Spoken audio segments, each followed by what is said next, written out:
నమస్తే welcome to four sights TV news బ్లేస్ బులెటిన్ల ముందుగా హెడ్లైన్స్ చూద్దాం.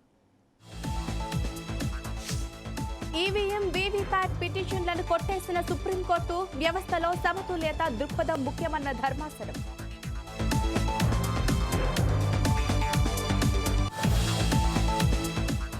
రాజీనామా లేఖతో గన్ పార్క్ వద్దకు హరీష్ రావు, సీఎం రేవంత్ తన సవాల్ స్వీకరించాలన్న మాజీ మంత్రి.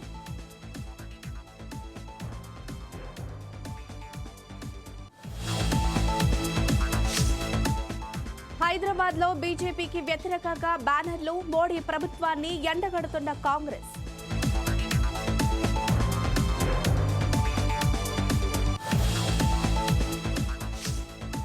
లాభాల్లో కొనసాగుతున్న స్టాక్ మార్కెట్లు, దూసుకుపోతున్న సెన్సెక్స్, నిఫ్టీ.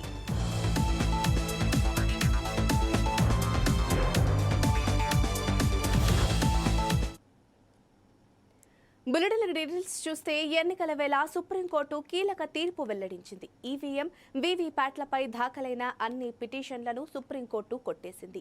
ఈవీఎంలలోని ఓట్లతో వీవీప్యాట్ స్లిప్పులను సరిపోల్చాలన్న పిటిషన్లను కొట్టేస్తున్నట్లు తీర్పునిచ్చింది. ఈవీఎంల పనితీరుపై అనేక అనుమానాలున్నాయని, వీవీప్యాట్ స్లిప్పులను ఓటర్లకు అందించాలని, ఆ తర్వాత వాటిని 100% లెక్కించాలంటూ అసోసియేషన్ ఫర్ డెమోక్రటిక్ రిఫార్మ్స్ తో పాటు పలువురు పిటిషన్లు వేశారు. వీటిపై 3 రోజుల పాటు విచారణ జరిపింది justice Sanjiv Khanna, justice Dipankar Datta bench. చివరకు పిటిషన్లు కొట్టేస్తూ ఏకాభిప్రాయంతో కూడిన తీర్పునిచ్చింది.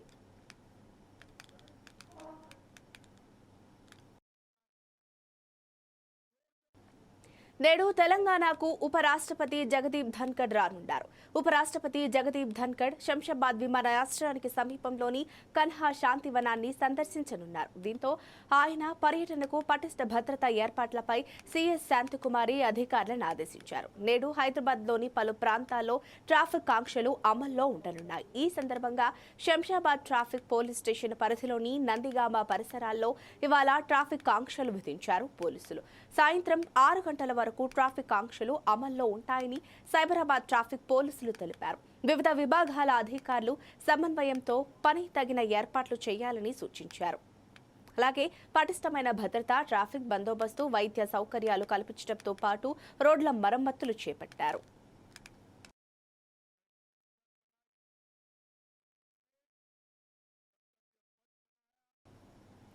రాజీనామా పత్రం జేబులో పెట్టుకుని సిద్ధంగా ఉండాలంటూ సీఎం రేవంత్ రెడ్డి చేసిన వ్యాఖ్యలపై స్పందించిన మాజీ మంత్రి ఎమ్మెల్యే హరీష్ రావు రాజీనామా లేఖతో ఇవాళ ఉదయం గన్ పార్క్ చేరుకున్నారు. దీంతో గన్ పార్క్ వద్ద ఉద్రిక్తత నెలకొంది. బీఆర్ఎస్ శ్రేణులు భారీగా అక్కడికి చేరుకున్నారు. పోలీసులు కూడా భారీగా మోహరించారు. గన్ పార్క్ అమరుల స్తూపం వద్ద నివాళులర్పించిన హరీష్ రావు మీడియాతో మాట్లాడుతూ సీఎం రేవంత్ రెడ్డి దమ్ముంటే తన సవాళ్లు స్వీకరించాలన్నారు. ఆయనకు రావడానికి మొహమాటంగా ఉంటే పీఏతోనైనా స్టాఫ్తోనైనా రాజీనామా లేఖను పంపించాలన్నారు. జర్నలిస్టుల సాక్షిగా మేధావుల చేతిలో రాజీనామా లేఖను పెడతామన్నారు. ఆగస్టు 15లోగా ఏకకాలంలో రుణమాఫీ చేయాలి. కాంగ్రెస్ 6 గ్యారంటీల పేరుతో ఇప్పటికే మోసం చేసిందని హరీష్ అన్నారు. రైతుల కోసం నా రాజీనామా, నా ఒక్క ఎమ్మెల్యే పదవి గొప్పేమీ కాదన్నారు.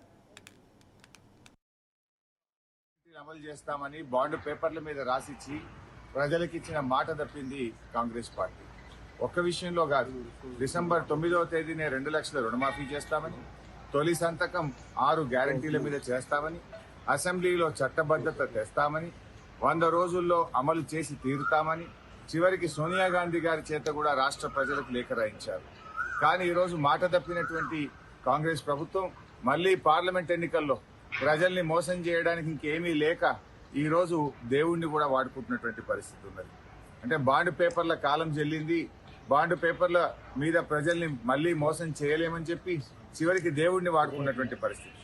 అందుకే ఈరోజు నేను ఒకటే సవాల్ చేస్తా ఉన్నాను, మీరు దేవుడి మీద ప్రమాణం కాదు, నిజంగా మీరు ఆగస్టు 15వ తేదీలోగా 2 లక్షల రుణమాఫీ ప్రజలకు ఇచ్చిన ప్రకారంగా 6 గ్యారంటీలు 13 హామీలను మీరు బాండ్ పేపర్ల మీద రాసిచ్చారు. ఈ రాష్ట్ర ప్రజలకు మీరు ఇచ్చిన హామీలు అమలు చేయమని అడుగుతున్నాం. ముందు బేషరతుగా మీరు క్షమాపణ చెప్పాలి. ఎందుకంటే డిసెంబర్ 9న తొలి సంతకం 6 గ్యారంటీల మీద పెడతామని, రుణమాఫీ మీద పెడతామని మాట తప్పినందుకు ముందు క్షమాపణ చెప్పండి. ఇకనైనా ఆగస్టు 15 అమలు చేస్తే మాకు సంతోషం.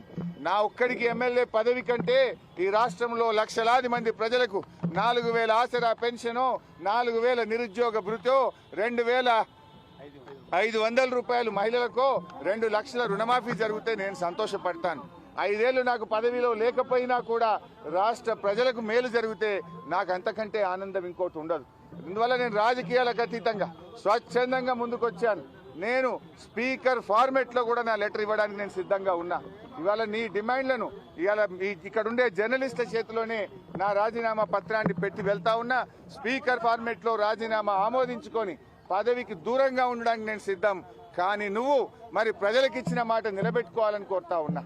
6 గ్యారెంటీలు 100 రోజుల్లో అమలు చేస్తామని బాండ్ పేపర్ల మీద రాశారు. చట్టబద్ధత తెస్తామని చెప్పారు. మొదటి రోజే సంతకం పెడతామన్నారు. ఇది సోనియా గాంధీ తల్లిగా ఇచ్చే మాట అని చెప్పి రాష్ట్ర ప్రజలకు మీరు హామీ ఇచ్చారు. ఆ హామీలు అమలు చేయాలని మరొక్కసారి నేను కోరుతా ఉన్నా. మీరు రావడం రాకపోవడం మీ విజ్ఞత. ఒకవేళ మీరు రాకపోతే ఇక్కడ అమర స్తూపం దగ్గరికి వస్తే పూలు పెట్టాలని మీకేదైనా బేసిజాలుంటే కనీసం మీ స్టాఫ్ ద్వారానైనా మీ రిజిగ్నేషన్ లెటర్ పెట్టండి. నేను ఇక్కడ ఉండే జర్నలిస్టులకే నా రాజీనామా లేఖ విచ్చిపోతున్నా. మా జర్నలిస్టులే తెలంగాణ ఉద్యమకారులు. తెలంగాణ ఉద్యమంలో మా జర్నలిస్టులు మేధావులు అద్భుతంగా పోరాడారు. వాళ్ళ చేతిలోనే నా రాజీనామా లెటర్ పెడుతున్నా. నువ్వు అమలు చేస్తే వాళ్ళు నేరుగా నా లెటర్ను స్పీకర్ గారికి ఇవ్వచ్చు. ఒకవేళ మీరు కూడా పెడితే అది మీ పెద్దరికాన్ని నిలబెట్టది. ఒకవేళ మీరు రాజీనామా లెటర్ ఇవ్వకపోతే అది మీరు మరొక్కసారి దేవుళ్ళ పేరు మీద. ముఖ్యమంత్రి రేవంత్ రెడ్డి సుడిగాలి పర్యటనలతో రాష్ట్రమంతా చుట్టేస్తున్నారు. లోక్సభ ఎన్నికల్లో 15 ఎంపీ సీట్లే లక్ష్యంగా ప్రచారాన్ని ఉధృతం చేశారు. వరుస సభలు, సమావేశాలకు హాజరవుతూ పార్టీ శ్రేణుల్లో జోష్ నింపుతున్నారు. ఎంపీ అభ్యర్థులకు మద్దతుగా ప్రచారం నిర్వహిస్తూ కాంగ్రెస్కు ఓటు వేయాలని ఓటర్లను అభ్యర్థిస్తున్నారు. ఇందులో భాగంగా ఇవాళ సీఎం రేవంత్ రెడ్డి మెదక్ జిల్లాలో పర్యటించనున్నారు. పెద్ద శంకరపేటలో ఈ రోజు సాయంత్రం జరిగే బహిరంగ సభలో పాల్గొననున్నారు. ఇందుకోసం ఇప్పటికే స్థానిక నేతలు అన్ని ఏర్పాట్లు చేశారు. ముఖ్యమంత్రి రాక సందర్భంగా పటిష్ట బందోబస్తు నిర్వహించారు. సార్వత్రిక ఎన్నికల ప్రచారంలో సీఎం రేవంత్ పాల్గొంటూ విపక్షాలపై తీవ్రంగా ఫైర్ అవుతున్నారు. 10 ఏళ్లలో రాష్ట్రానికి కేంద్రంలో ఉన్న బీజేపీ, రాష్ట్రంలో ఉన్న బీఆర్ఎస్ ఏం చేయలేదని మండిపడ్డారు. గత సర్కార్ వైఫల్యాలను, మోడీ ప్రభుత్వం ఇచ్చిన హామీల అమలుపై రేవంత్ ఎండగడుతున్నారు. ప్రధాని మోడీ తాను ఇచ్చిన హామీలు నెరవేర్చకుండా మళ్లీ ఓట్లు ఎలా అడుగుతున్నారని సీఎం రేవంత్ ధ్వజమెత్తారు.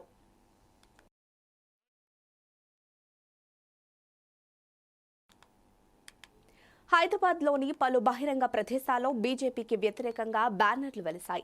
సామాన్యులు వీటిని ఆసక్తిగా తిలకిస్తున్నారు. బీజేపీ వైఫల్యాలపై కాంగ్రెస్ పార్టీ చార్జ్షీట్ రూపంలో వీటిని విడుదల చేసింది. గాంధీ భవన్లో రాష్ట్ర కాంగ్రెస్ అగ్రనేతలు ఈ పోస్టర్లను విడుదల చేశారు. ఈ ప్రజా చార్జ్షీట్ ఆవిష్కరణ కార్యక్రమంలో డిప్యూటీ సీఎం భట్టి విక్రమార్క మాట్లాడారు. కొద్దిమంది తన స్నేహితులు క్రోనీ క్యాపిటల్స్ కు దేశ సంపదను కట్టబెట్టేందుకు మోడీ ప్రభుత్వం ప్రయత్నం చేస్తోందని భట్టి ఆరోపించారు. జనాభాను కులాలు, మతాలుగా విభజించి మత కల్లోలాలు సృష్టించేందుకు బీజేపీ ప్రభుత్వం ప్రయత్నాలు చేస్తోందని, ఈస్ట్ ఇండియా కంపెనీ కాలంలో ఒక రాష్ట్రంపై మరొక రాష్ట్రం దాడి చేసి సంపదను దోచుకునేదని, ప్రస్తుతం ఈ దేశంలో మోడీ హయాంలో అదే ధోరణి కొనసాగుతోందని భట్టి విమర్శించారు.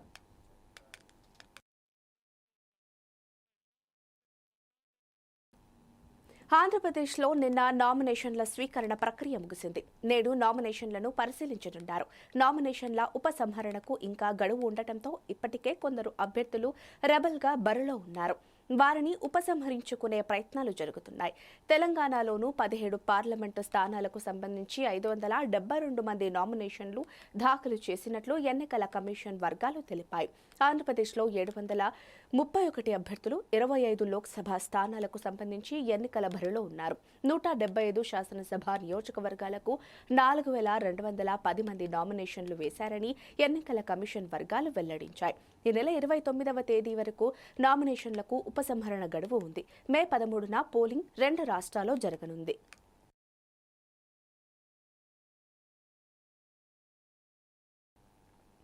ఆపదలో ఉన్న వ్యక్తిని ఆదుకుని సీఎం రేవంత్ రెడ్డి మానవత్వం చాటుకున్నారు. హైదరాబాద్లో రాజేంద్ర నగర్ సర్కిల్, అత్తాపూర్ డివిజన్, హైదర్గూడ చౌరస్తాలో గురువారం నిర్వహించిన రోడ్ షోలో ముఖ్యమంత్రి రేవంత్ రెడ్డి పాల్గొన్నారు.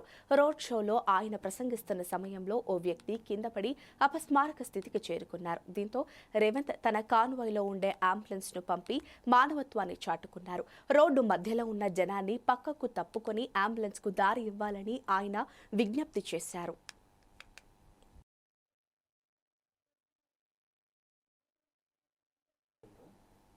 పులివెందుల సభలో జగన్ తనపై చేసిన విమర్శలను ఆయన సోదరి ఏపీ పీసీసీ అధ్యక్షురాలు వైఎస్ షర్మిల తిప్పికొట్టారు.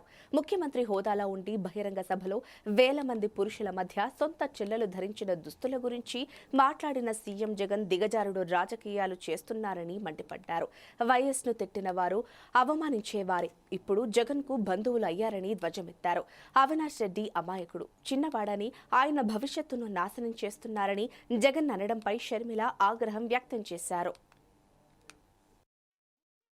స్థాయిలో ఉన్నవాడు ఏం మాట్లాడుతున్నారు? ఇలా బహిరంగ సభ పెట్టి వేల కొద్ది మగవాళ్ళు ఉన్నారు ఆ సభలో. మాట్లాడుతున్నది సొంత చెల్లెలు గురించి అని కూడా ఇంగితం లేకుండా నేను వేసుకున్న నా ఒంటి మీద ఉన్న బట్టల గురించి జగన్మోహన్ రెడ్డి గారు ప్రస్తావించారు అంటే ఎంత దిగజారుడు రాజకీయాలు చేస్తున్నారు వీళ్ళు. ఏం అవసరం ఉంది? నేను పచ్చ చీర కట్టుకున్నానట, దానికి జగన్మోహన్ రెడ్డి గారు చెప్తున్న మాట నేను చంద్రబాబుకు మోకరిల్లి ఆయన ఇచ్చిన స్క్రిప్ట్ మక్కీకి మక్కీ బట్టి నేను మాట్లాడుతున్నానట. ఏం మాట్లాడుతున్నారు? పచ్చ చీర కట్టుకుంటే తప్పేముంది అని అడుగుతున్నాం. పచ్చ కలర్ ఏమైనా చంద్రబాబు గారు కొనుక్కున్నారా? ఏమన్నా కొనుక్కున్నారా? ఎంత కొనుక్కున్నారన్నా? చంద్రబాబు గారు ఏమైనా పేటెంట్ రైటా? పచ్చ కలర్ అంటే ఏమన్నా పసుపు కలర్ వాళ్ళదా?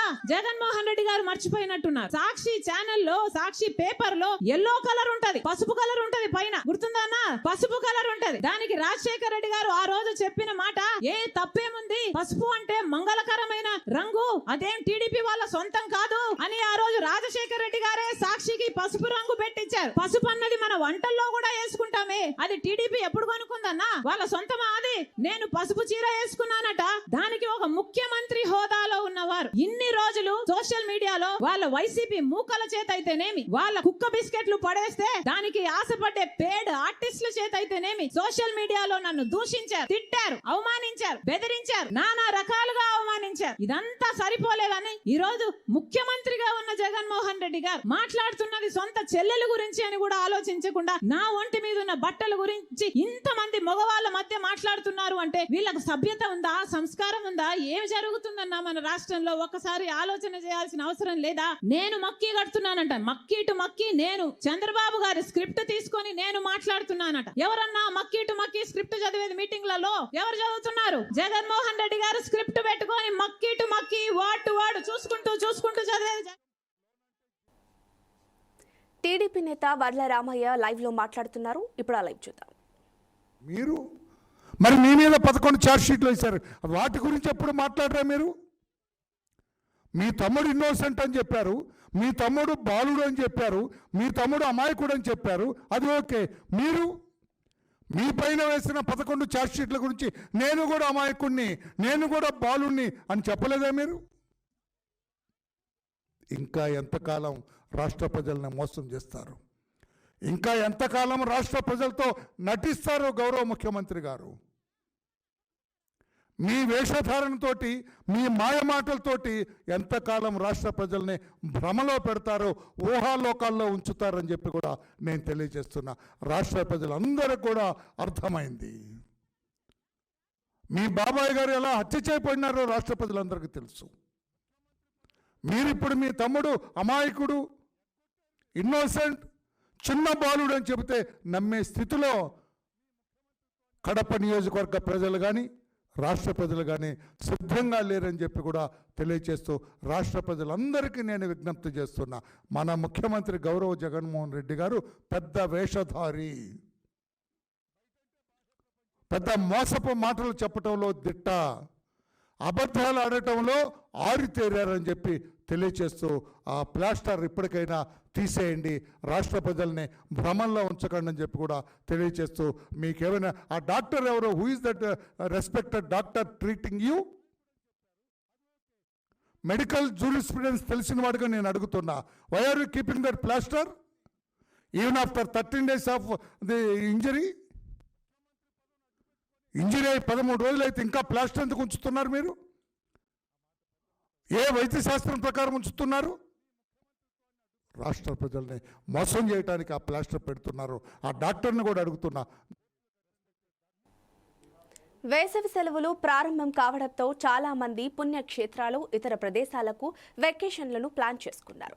అందులో ఎక్కువ మంది ఇన్నాళ్లు పెండింగ్లో ఉన్న మొక్కులు చెల్లించుకునే పనిలో పడ్డారు. అలా పుణ్యక్షేత్రాల బాట పడుతూ ఆధ్యాత్మిక సేవలో తరిస్తున్నారు. అయితే తెలుగు రాష్ట్రాల్లో చాలా మంది పెండింగ్లో ఉన్న లిస్ట్ తిరుమల వెంకటేశ్వర స్వామికి మొక్కులు చెల్లించుకోవడం. అందుకే పిల్లలకు సమ్మర్ హాలిడేస్ షురూ కాగానే అంతా తిరుమల బాట పట్టారు. ఈ నేపథ్యంలో తిరుమల సన్నిధిలో రద్దీ పెరుగుతోంది. గురువారం రోజున తిరుమలలో టికెట్లు లేని భక్తులకు శ్రీవారి సర్వదర్శనానికి 8 గంటల సమయం పడుతోంది. శ్రీవారి సర్వదర్శనానికి 20 కంపార్ట్మెంట్లలో వేచి భక్తులు వేచి చూస్తున్నారు.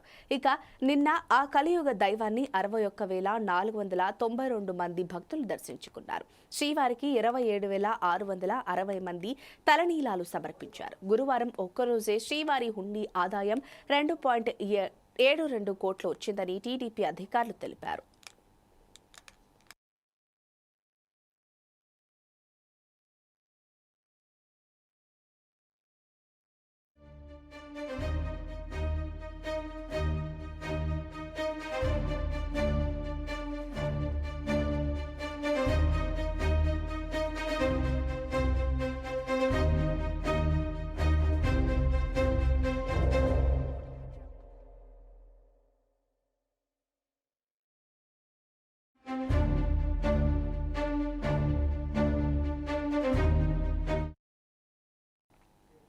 మెట్రో రైలు తిరుగుతున్న సమయంలో శబ్దం వస్తుండటంతో ఎక్కడ ఎలాంటి ప్రమాదం జరుగుతుందో అని స్థానికులు హడలిపోతున్నారు.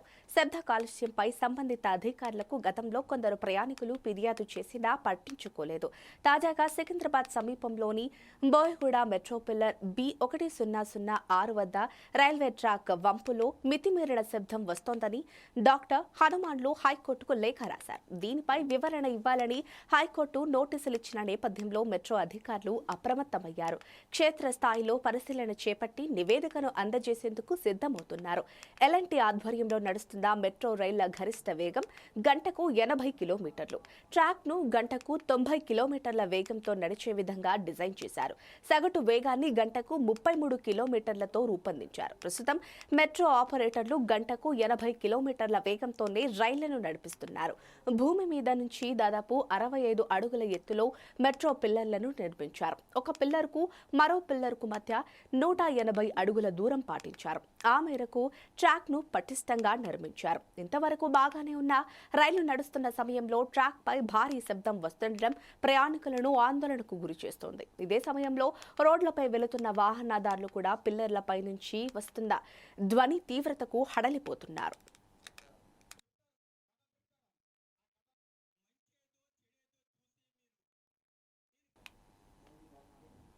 ఎన్నికల నేపథ్యంలో వైసీపీ భీమిలి అభ్యర్థి ముత్తంశెట్టి శ్రీనివాసరావు, నగర మేయర్ గోలగారి హరి వెంకట కుమారులు గొల్లల యండాడలోని 8 వార్డుల్లో ఇంటింటా ప్రచారంలో పాల్గొన్నారు. విశాఖను రాజధానిగా చేయాలని సీఎం జగన్ భావిస్తున్నారన్నారు.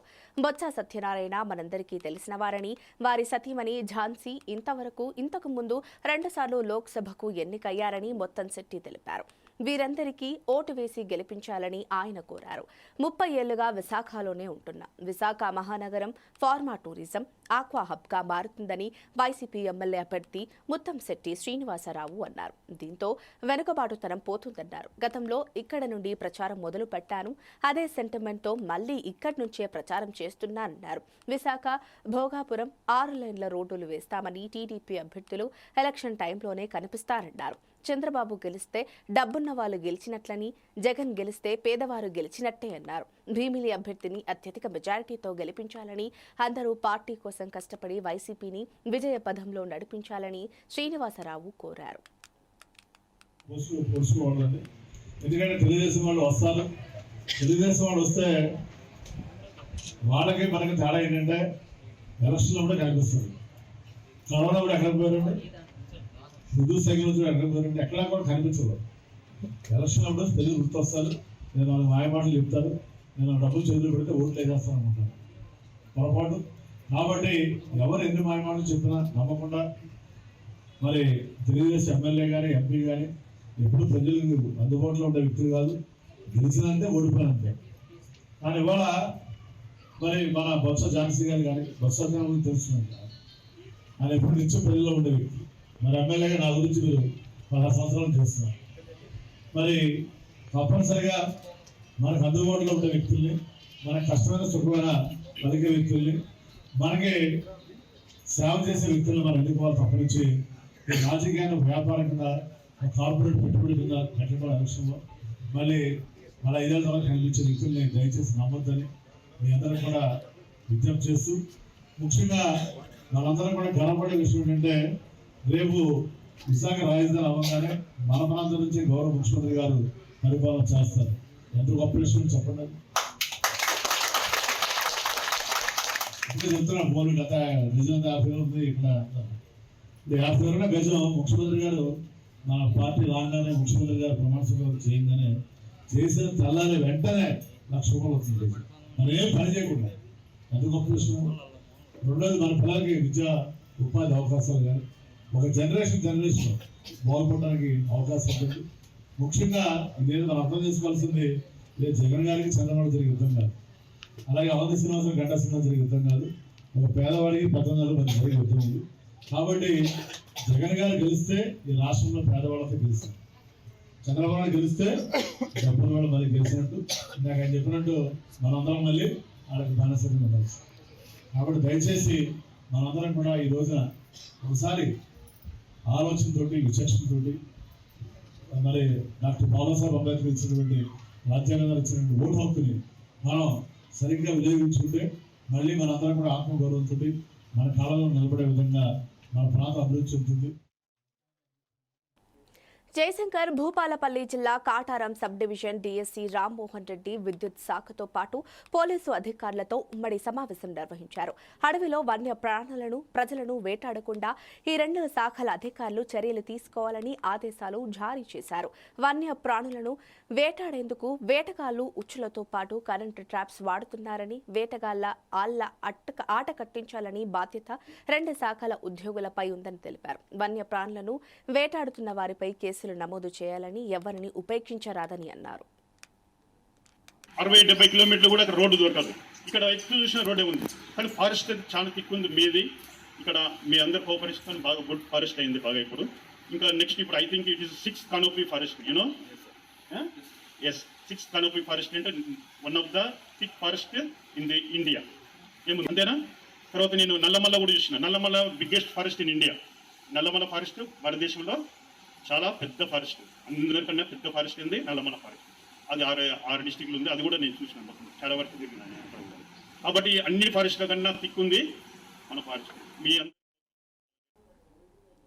బీహార్లో మోడీ లైవ్ లో మాట్లాడుతున్నారు. ఇప్పుడు ఆ లైవ్ చూద్దాం. गरीबों को, देश के ईमानदार मतदाता को ईवीएम की ताकत मिली है। तो ये जो चुनाव के दिन लूट चलाते थे, वोट हड़प करने के खेल खेलते थे, इन लोगों से बर्दाश्त नहीं हो रहा था।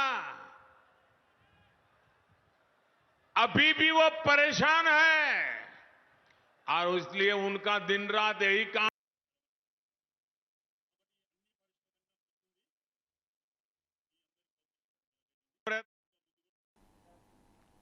ఏలూరు 3 టౌన్ పోలీస్ స్టేషన్ పై ఏసీపీ అధికారులు దాడులు నిర్వహించారు. 3 టౌన్ పోలీస్ స్టేషన్ వెలుపల 50,000 నగదుతో కానిస్టేబుల్ ఏసీబీ అధికారులకు పట్టుబట్టాడు. ఓ కేసులో 41A కింద నోటీసు ఇవ్వడానికి కానిస్టేబుల్ 50,000 లంచం డిమాండ్ చేస్తున్నట్లు సమాచారం అందడంతో ఏసీబీ అధికారులు కానిస్టేబుల్ లంచం తీసుకుంటుండగా రెడ్ హ్యాండెడ్ గా పట్టుకున్నారు. ఒడ్లూరు చెందిన ఒక రైల్వే ఉద్యోగి ముద్దాయిగా ఉన్నారు.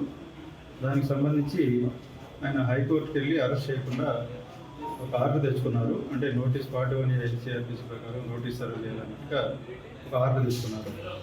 దాని నిమిత్తం ఆయన ఈ పోలీస్ స్టేషన్లో అప్రోచ్ అయితే ఆయనకి ఆ 41 ఎల్సీఆర్పీసీ ప్రకారం నోటీస్ ఇవ్వడానికి ఇక్కడ ₹2 లక్షల డిమాండ్ చేయడం జరిగింది. దాంతో అతను 50,000 ఇవ్వడానికి నిర్ణయించుకున్నాడు. కానీ అతను కొన్ని రోజుల పాటు కనపడకుండా పోయినా కానీ తిరిగి ఇక్కడి నుంచి కానిస్టేబుల్ ఇంటికి వచ్చి రమ్మని చెప్పేసి ఇంటికి రావడం ఇది చేయడంతో గతిలేని పరిస్థితుల్లో ఆయన ఏసీబీ ఆఫీస్ని వెందుర్తి విక్టర్ బాబు అనే పిటిషనరు ఏసీబీకి నిన్న అప్రోచ్ అవ్వడం జరిగింది. దాని మీద మనం ఎంక్వైరీ చేసి ఈరోజు క్యాబ్కి అరేంజ్మెంట్ చేసుకున్నాం మధ్యవర్తుల సమక్షంలో.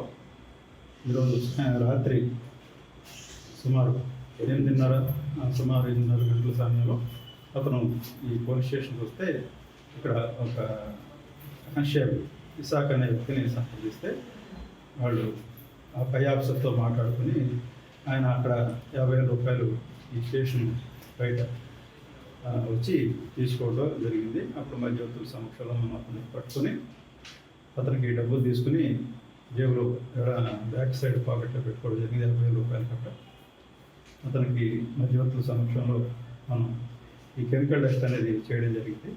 అతనికి 2 చేతులకి కెమికల్ డస్ట్ పాజిటివ్ రిజల్ట్ వచ్చింది. అదేవిధంగా ప్యాంట్ జేబులో అతను బ్యాక్ సైడ్ ప్యాంట్ జేబులో 50,000 రూపాయలు ఈ బ్రైబ్ అమౌంట్ అనేది కూడా.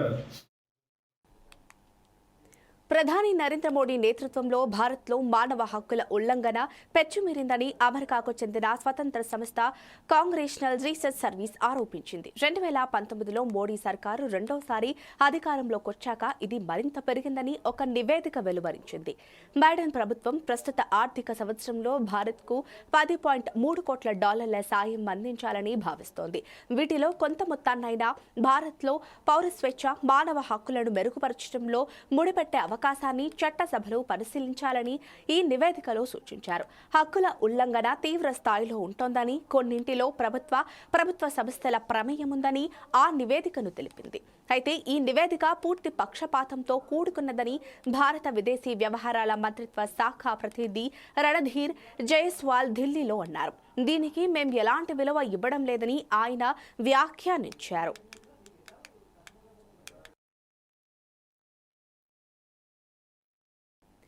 ఉత్తరప్రదేశ్లోని కీలకమైన నియోజకవర్గాల్లో ఒకటైన రాయ్బరేలీ నుంచి ఎవరు పోటీ చేస్తారనే విషయాన్ని అటు కాంగ్రెస్ కానీ ఇటు బీజేపీ కానీ ఇంకా వెల్లడించలేదు. అయితే ప్రియాంక గాంధీ రాయ్బరేలీ నుంచి పోటీ చేస్తారని కాంగ్రెస్ వర్గాలు చెబుతున్నాయి. ఈ నేపథ్యంలో ప్రియాంకకు పోటీగా నెహ్రూ గాంధీ కుటుంబానికి చెందిన వరుణ్ గాంధీని ఎన్నికల బరిలోకి దించాలని బీజేపీ నిర్ణయించినట్లు చెబుతున్నారు. అదే జరిగితే పోటీ రసవత్తరంగా ఉండొచ్చు. అయితే అక్కపై తమ్ముడు పోటీకి దిగుతాడో లేదో సందేహమే. ఆ విశేషాలేమిటో ఈ స్టోరీ ద్వారా తెలుసుకుందాం.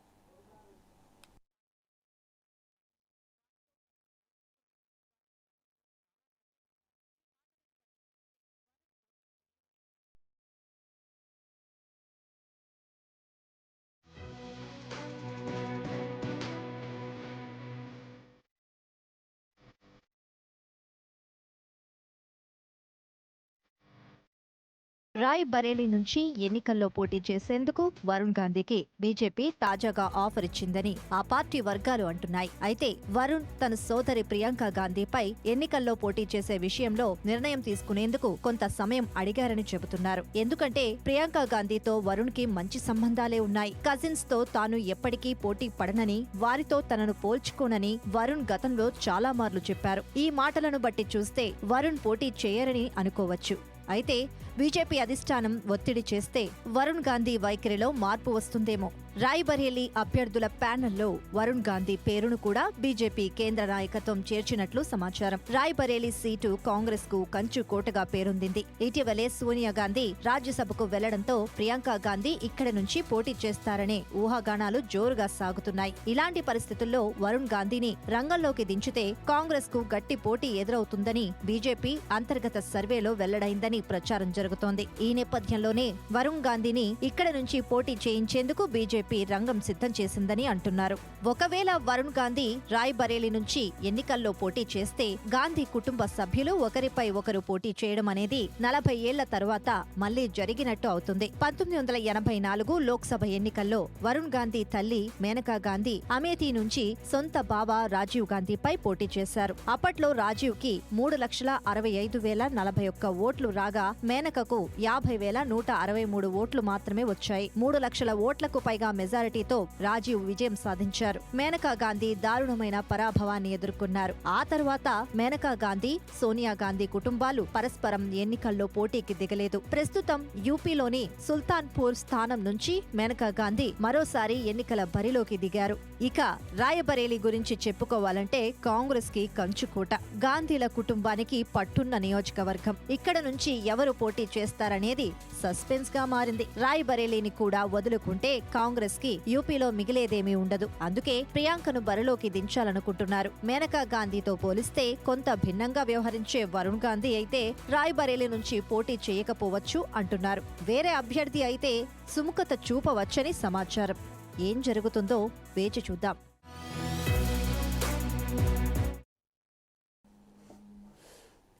దేశీయ స్టాక్ మార్కెట్ సూచీలు లాభాలతో ప్రారంభమయ్యాయి. అంతర్జాతీయ మార్కెట్లలో ప్రతికూల సంకేతాలున్నప్పటికీ మన సూచీలు ట్రేడింగ్ ను పాజిటివ్ గా మొదలుపెట్టాయి. సెన్సెక్స్ 94 పాయింట్ల లాభంతో 74,434 వద్ద ట్రేడ్ అవుతోంది. నిఫ్టీ 29 పాయింట్లు పెరిగి 22,599 దగ్గర కొనసాగుతోంది. డాలర్తో పోలిస్తే రూపాయి మారకం విలువ 83.30 వద్ద ప్రారంభమైంది. సెన్సెక్స్ 30 సూచీలో Tech Mahindra, IndusInd Bank, Tata Steel, NTPC, Power Grid, Axis Bank, ITC, Tata Motors, HCL Tech, Maruti, ultrasound cement, Sun Pharma షేర్లు లాభాల్లో ఉన్నాయి. Bajaj Finance, Bajaj Finserv, ICICI Bank, Titan, Kotak Mahindra Bank, M&M, LIT షేర్లు నష్టాల్లో కొనసాగుతున్నాయి.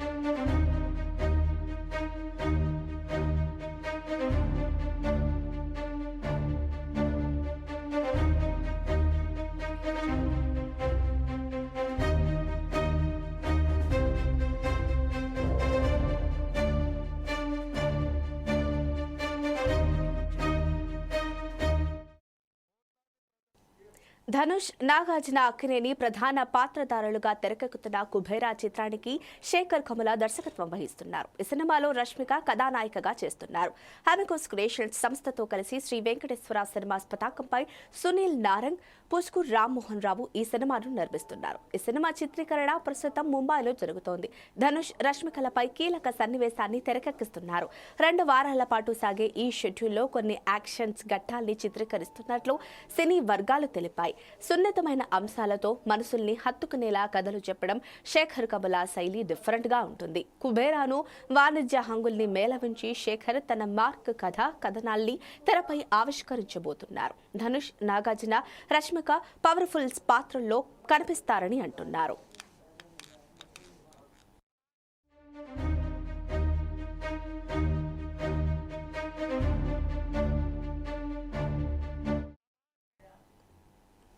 కర్ణాటకలోని బీజాపూర్లో రాహుల్ గాంధీ మాట్లాడుతున్నారు. ఇప్పుడు లైవ్ చూద్దాం.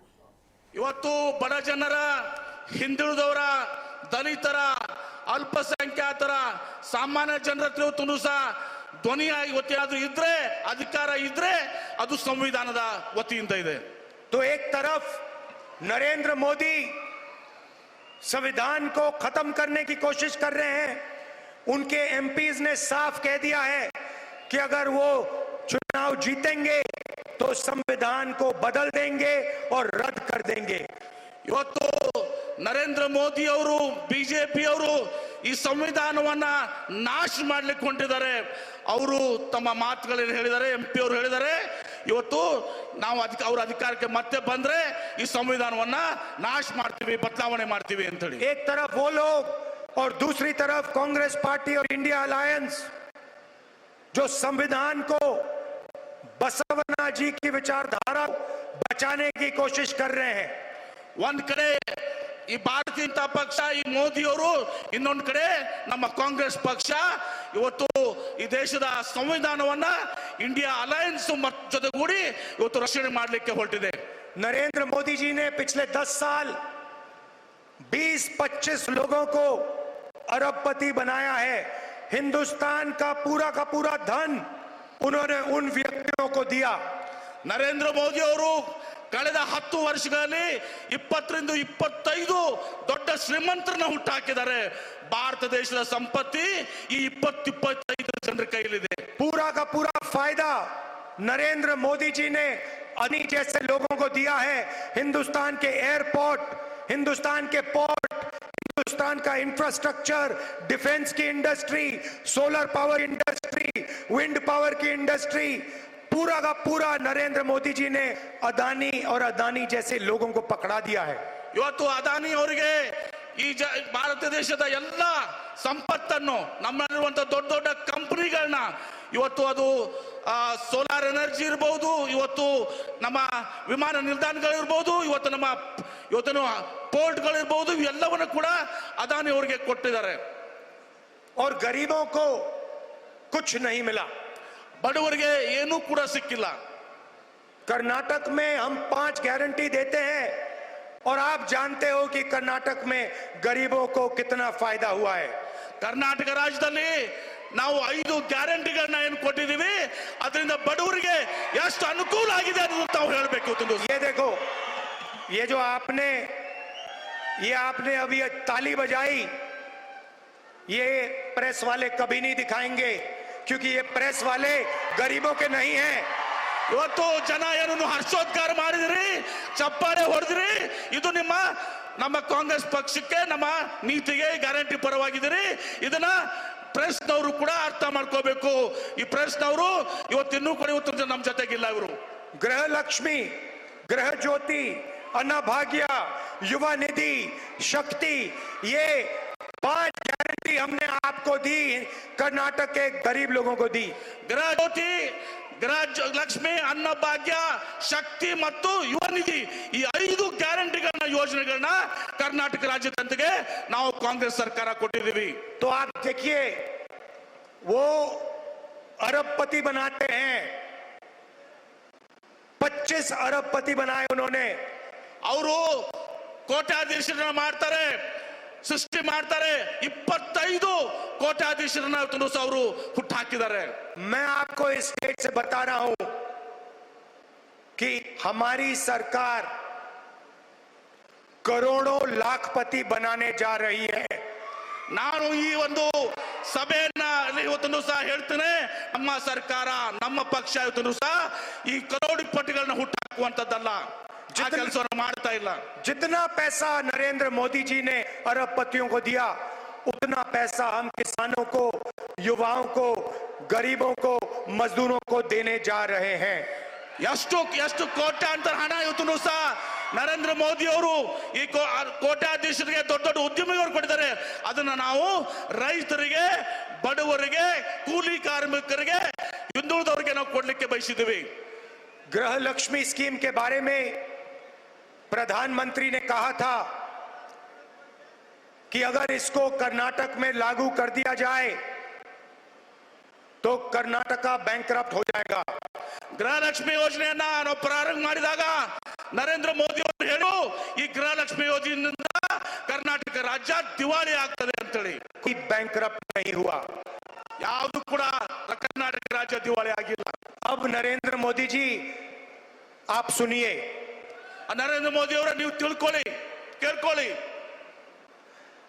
आज कर्नाटक की महिलाओं को 2000 रुपए प्रति महीना 24,000 रुपए मिलता है. ಇವತ್ತು ನರೇಂದ್ರ ಮೋದಿ ಅವರು ನೀವು ತಿಳ್ಕೊಳ್ಳಿ, ಕರ್ನಾಟಕ ರಾಜ್ಯದ ಮಹಿಳೆಯರಿಗೆ ಪ್ರತಿ ತಿಂಗಳು 2,000ದಂತೆ ವರ್ಷಕ್ಕೆ 24,000 ರೂಪಾಯಿ ಸಿಗ್ತದೆ. 1 करोड़ महिलाओं को कर्नाटक में 24,000 रुपए साल का मिलता है. 1 ಕೋಟಿ ಮಹಿಳೆಯರಿಗೆ ಕರ್ನಾಟಕ ರಾಜ್ಯದಲ್ಲಿ ವರ್ಷಕ್ಕೆ 24,000 ರೂಪಾಯಿ ಸಿಗ್ತದೆ. महिलाओं को हम क्यों देते हैं? क्योंकि महिलाएं देश के भविष्य की रक्षा करती हैं. ನಾವು ಮಹಿಳೆಯರಿಗೆ ಯಾಕೆ ಈ ಹಣವನ್ನು ಕೊಡ್ತಾ ಇದೀವಿ? ಯಾಕಂದ್ರೆ ಮಹಿಳೆಯರು ಈ ದೇಶದ ರಕ್ಷಣೆಯನ್ನು ಮಾಡ್ತಾ ಇದ್ದಾರೆ, ಕುಟುಂಬದ ರಕ್ಷಣೆಯನ್ನು ಮಾಡ್ತಾ ಇದ್ದಾರೆ. और 21वीं सदी में शायद पुरुषों को अच्छा ना लगे, अगर पुरुष 8 घंटा काम करते हैं तो महिलाएं 16 घंटा काम करती हैं. ಇದು ಗಂಡಸರಿಗೆ ಸ್ವಲ್ಪ, ಪುರುಷರಿಗೆ ಸ್ವಲ್ಪ ಇದು ಅನಿಸಬಹುದು. ಗಂಡಸರು 8 ತಾಸು ಕೆಲಸ ಮಾಡಿದ್ರೆ ಮಹಿಳೆಯರು 16 ಗಂಟೆ ಕೆಲಸ ಮಾಡ್ತಾರೆ. बाहर जाके महिला और पुरुष मजदूरी करते हैं और फिर घर में 8 घंटे महिला बच्चों की देखभाल करती है, भोजन पकाती है. 8 ಗಂಟೆಗಳ ಕಾಲ 8 ತಾಸು ಹೊರಗೆ ಹೋಗಿ ಅವರು ಕೆಲಸ ಮಾಡ್ತಾರೆ. ಮನೆಗೆ ಬಂದು ಮತ್ತು 8 ತಾಸು ಮಕ್ಕಳನ್ನ ಸಾಕು ಜೊತೆಗೆ ಇವತ್ತು ಅಡಿಗೆ ಮಾಡುವಂತ ಕೆಲಸ ಮಾಡ್ತಾರೆ, ಮನೆ ಕೆಲಸ ಮಾಡ್ತಾರೆ. इसलिए कर्नाटक में हमने 24,000 रुपए गरीब महिलाओं के बैंक अकाउंट में साल के डाले.